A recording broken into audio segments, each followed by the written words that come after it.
Hello and welcome to FYP TV here at Old Trafford. It's me, JD, and I'm here with Skippy. We're doing a joint reaction video to Palace winning 4-0. Just kidding, we lost 4-0.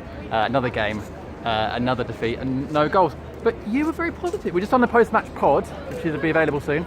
You were very positive today. I think you've got to take positivity. You look at, I had to flip through Twitter while waiting for you to come out and do the podcast, JD, and it was just this and that, and none of it was positive. And at the end of the day, I find that it's going to get better eventually. It has to get better. It has to, but it might not. It might not. Well, we've got to hope, and I think the main thing that we can take away today is that you lose X amount on the bounce, you don't score a goal, but you will still sell out an away ground at Manchester United, a team that realistically we were never going to get anything at. Yeah. You sing your hearts out for 90 minutes, you make a mockery of the home fans because they're because they're all tourists, and Man City beat us more than they did, so they're worse than Man City, and things like that. Yeah. And this is kind of going back to when we were poor in the Championship and we would travel to games not expecting anything, but it was a day out with the guys, you got to enjoy it. Performance on the pitch, the players put effort in.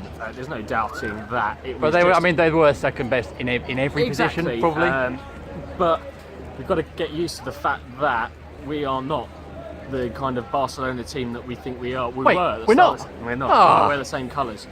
But the players are out there putting their all in at times, sort of thing. And there were periods of the game where we looked like we would potentially score, as bad as it may seem. Yeah, we weren't like massively threatening when we were going forward. But then we had Bakary Saka up front and Schlupp on the left. We have been, depleted by these injuries. It sounds like an excuse, but it is true, isn't it? Yeah, definitely.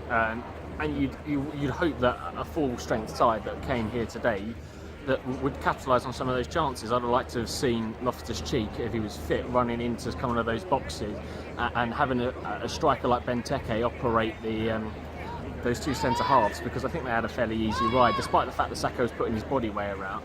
Every single time he went near them, one of them would go over and Mike Dean would give them the free kick sort of thing. Well, it is Mike Dean. So, if you had Benteke up front, perhaps occupying that and having someone behind him, perhaps the centre halves wouldn't be given as much freedom to come as forward as they did, and you might nick a chance.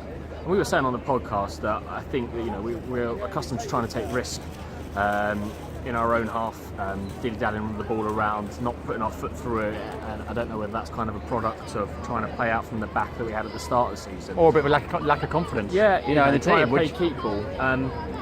But we want them to start taking these risks further forward, having a 25-yard pop shot if you're Skippy and Townsend, because we've seen you score them, probably against us when you're playing for Newcastle. If you're watching, Johan, have more go, have more efforts. But you think the worry is that they think the fans are going to get on their back, but every single time we were taking a shot, Saka, getting a decent save out of De Gea, was applauded probably more than the Man United goals, because it was showing that willingness to attack and try and score, something that's been lacking in the past. Overall rating for the Palace team out of 10? Give them a 3 to 4. Overall rating for the Palace fans out of 10? 11. Yes, correct answer. Even to the guy that was kicked out. Still get an 11 out of 10 for me. Thanks for watching. Comment below. How do you think Palace got on today? How do you think the fans got on today? They were amazing, of course. Like FYP TV, subscribe, do all that jazz, and we'll be with you again next week. No, we won't. It's a week off. Oh, thank God for that. 1 week we can't lose. Yay!